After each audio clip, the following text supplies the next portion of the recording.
What up, YouTube? It's your man, Gypsy Hustle, aka the Happy Hatter, aka Mr. Make You Smile, aka Chucky B, Chucky Brown in the building. All right, what's going on with y'all, man? Like I said, I like to let a show sit for a little bit. I was cranking them out too fast, I think, before, so I'm gonna crank them out a little slower now. Uh, it lets for more stuff to talk about, really.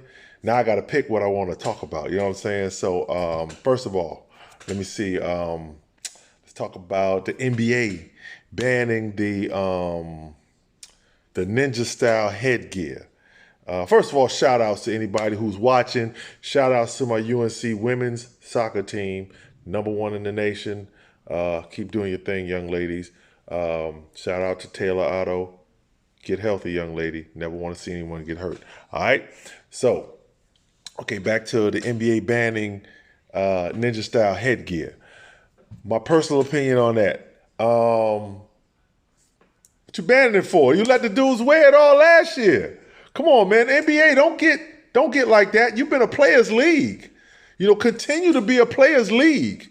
You know what I'm saying? So, I guess they were just wearing them. I guess maybe, they weren't like Nike headgear. I don't know. I gotta go back and look. But Jimmy Butler wore it. Wore the ninja style thing. There was a couple other guys I remember. But I remember Jimmy Butler wearing. I was like, oh, okay, that's pretty cool right there. You know what I'm saying? I don't think I would have worn that. But NBA, you've been a players' league. Why are you gonna ban something like that so minuscule? You know what I'm saying? Like the NFL, I remember them finding D'Angelo, the running back played for the Panthers. I can't remember his name. D'Angelo Williams, I think his last name, about his cleats. You know what I'm saying? And they were like pink cleats, because his mom died from breast cancer or something like that. But come on, man, what are y'all doing? NBA don't get so technical. I mean, we know you about your business, you know what I'm saying, but don't be so much about your business, if that makes sense. This was the first weekend. All right, next thing. This was the first weekend in the NFL.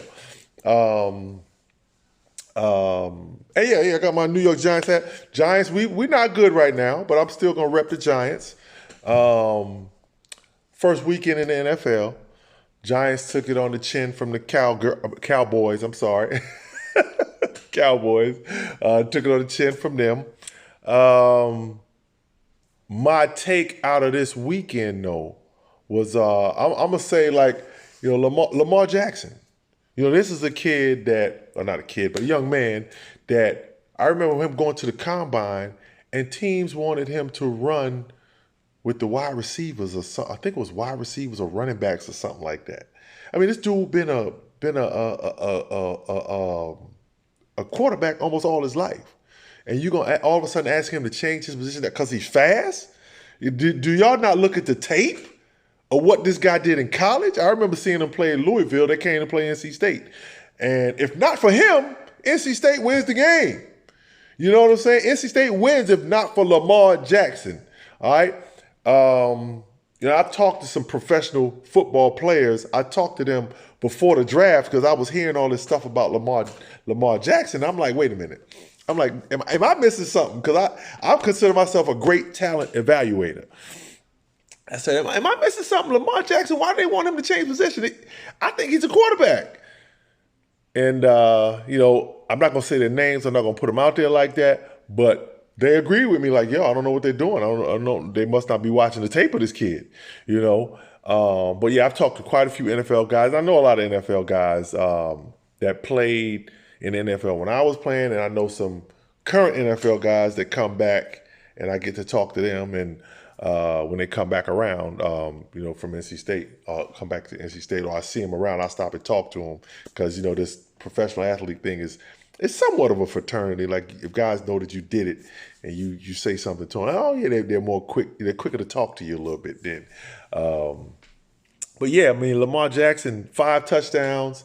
They destroyed. I know it's just the Dolphins, and I know it's week 1, but I think that Lamar Jackson is going to be headed for a big year. I think he's going to be headed for a big year, and I think that the Ravens also knew he was headed for a big year because they let Flacco go. They were like, wait a minute. They probably saw a lot of things in practice. They probably held him back a little bit last year, because they wanted to play Flacco and they were willing to sacrifice that year. But I think that Lamar Jackson is headed for a big year. Next thing, okay, the USA, they're playing these games, the FIBA games, and they got eliminated today. They lost to France. I mean, hey, that's okay. It's okay. Like, a lot of guys turned it down, but kudos to the guys that went. Kemba Walker, Jason Tatum, Donovan Mitchell, those guys. Kudos to those guys for working on their craft and getting better. Now, I always felt like, we shouldn't send all of the pros over to playing these type of games anyway. The pro season is long enough as it is. 82 games is a lot to play. All right. So, kudos to those guys for going over there to play. But I still think that the college kids this would be an incredible experience for the best college and high school kids to do. So,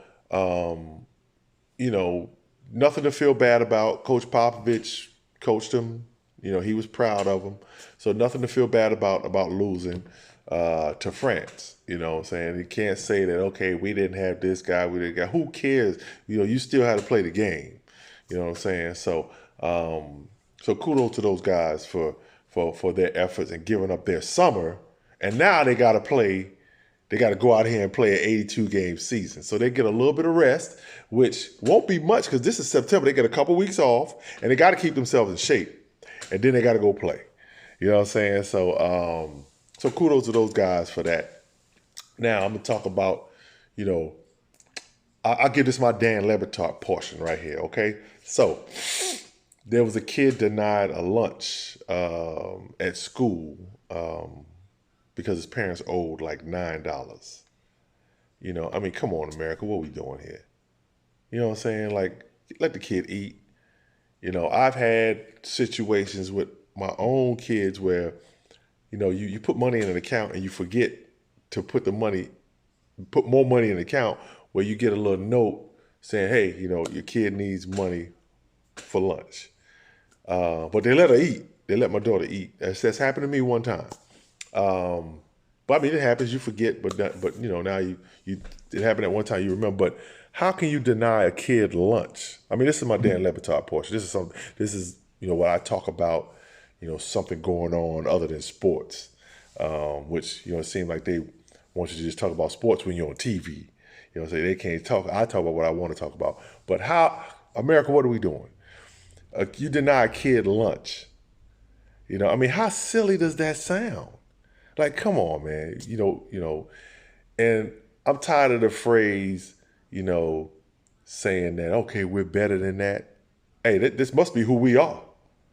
Let's be real. This must be who we are. You know what I'm saying? Like, you got Donald Trump out here doing the basically the racist stuff, and people come out and say, hey, we're better than that. No, that's who we are. That's who we are.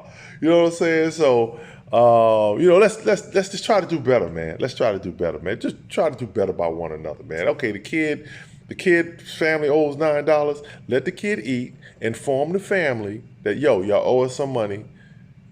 Get the $9. Or what? I mean, come on, man. Somebody in the office give them a $10. You waste $10 every day. Throw a 10 at the kid. Like, here, we'll clean that up. Tell your parents, take care of that or whatever. But that's just ridiculous. That's just ridiculous. And that's my take on that. Last thing I'm going to talk about, serious thing. The Antonio Brown, the rape allegations. He was accused of raping his trainer. I mean, more stuff has to come out, but I mean, the timing of all of this is a little bit, I'm not making an opinion on nobody. I've got 3 daughters. So, and anytime someone alleges rape, it should be taken serious, or sexual assault, it should be taken seriously. But just the timing of all this just seems a little shaky to me, I guess. That this is my opinion of it. It seems a little shaky. I'm not saying she's not telling the truth, but the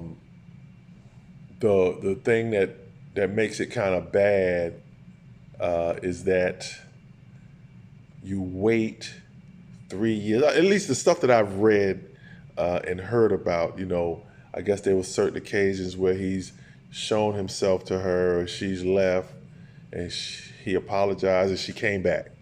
So my personal opinion on that now, if you're going to do something like that, I'm not coming back. I'm out. I'm gone. You know what I'm saying? So I guess he has said that they have had consensual sex. And I mean, it's really a touchy thing. So, the more and more the facts come out, we'll see. But my personal opinion of that is, if something like that happens to you, I mean, it needs to be reported immediately. And I mean, just the timing of this, with all of this going on, and there's been reports that, she wanted $75,000. She wanted to do a business. I mean, you just have to wait till all the facts come out. And I hate talking saying that stuff like that, but hopefully there's a good ending for both sides, which one side's gonna be upset either way you put it. If it happened and he gets away with it, she's gonna be upset. If it didn't happen and she gets something, or she gets nothing and it didn't happen, he's screwed. He's gonna be scarred, because say what you want, even if he comes out of this thing innocent, there's going to be some fallout. Endorsement wise, people are not going to want to. He was just a cover of the Madden video game last year. You know what I'm saying? So, there's going to be some fallout from this thing, bad. Especially on both sides. I think whether if it happened or if it didn't happen. So, let's wait and see. Let's wait and see. It's still early. But yeah, that's it from me. I'm out. Just wanted to drop this joint. So y'all be good. Remember, make somebody smile. All right. Take care. Just make somebody smile. That's your job for the day. All right. So I'm gonna sign out now. It's your man, AKA Chucky B, AKA the Happy Hatter, AKA Gypsy Hustle, AKA Mr. Make You Smile.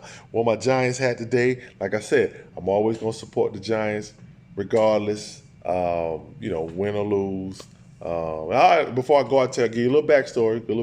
Grew up a Steeler fan. All right. And what happened was, growing up in New York, Giants were bad back then. Was a Steeler fan. Was a Steeler fan for a long time. And Chad Brown. They got rid of Chad Brown, Greg Lloyd, Kevin Green. I mean, I was just too upset about that. But I will say this. This was before I knew the business of the sport. So I still, pull for the Steelers. Got a terrible towel upstairs. Went to the Super Bowl where they lost to Dallas when Neil O'Donnell was a quarterback. But yeah. But that's enough of that. But anyway, hey, look, you have a great day. Make somebody smile. Remember, stand for something, fall for anything. All right? Peace.